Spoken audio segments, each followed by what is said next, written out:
காலையில் 6 மணிக்கெலாம் எங்கே கிளம்பிட்டோன்னு பார்க்குறீங்களா? வேறு எங்கே, பிஸ்னஸ் ஆரம்பிச்சிட்டோம். அதுக்கப்புறம் இப்படி வீட்டில் சும்மா இருக்க முடியும்? நாங்கள் இருக்கிறது அரிமளம். ஆனால் இப்போ புதுக்கோட்டை டிஸ்ட்ரிக்கு போயிட்டுருக்கோம். இந்த டிராஃபிக்லாம் கிளியர் பண்ணி நம்மளோட கடைக்கு வந்தாச்சு. இதாங்க நம்மளோட செகண்ட் பிஸ்னஸ், மாவரைக்கிற பிஸ்னஸ்ஸு. ஸோ ஆல்ரெடி நம்மளுக்கு ஸ்மைலிங் பேபி ஆர்கானிக்ஸ் நல்லபடியாக போயிட்டுருக்கு. ஸோ இதை நாங்கள் செகண்டாக சூஸ் பண்ணியிருக்கோம்.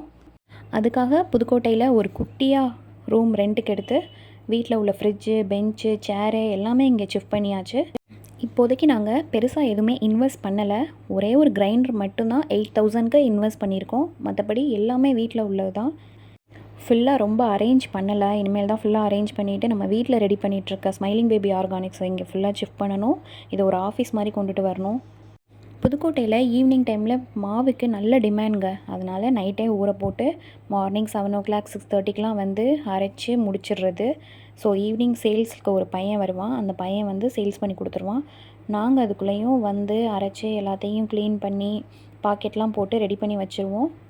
எடுத்தோடனே நம்ம அதிகமாக ஊற போட்டு அரைச்சி வேஸ்ட் பண்ணோம்னா அது வந்து நம்மளுக்கு லாஸ் தான். அதனால் இப்போதைக்கு 10 பாக்கெட்டுக்குள்ளே தான். ஸோ எல்லாத்தையும் முடித்து திரும்ப வீட்டுக்கு கிளம்பியாச்சு. பாய் பாய். உங்களுக்கு பிடிச்சிருந்துச்சுன்னா சப்ஸ்கிரைப் பண்ணுங்கள், ஷேர் பண்ணுங்கள், கமெண்ட் பண்ணுங்கள்.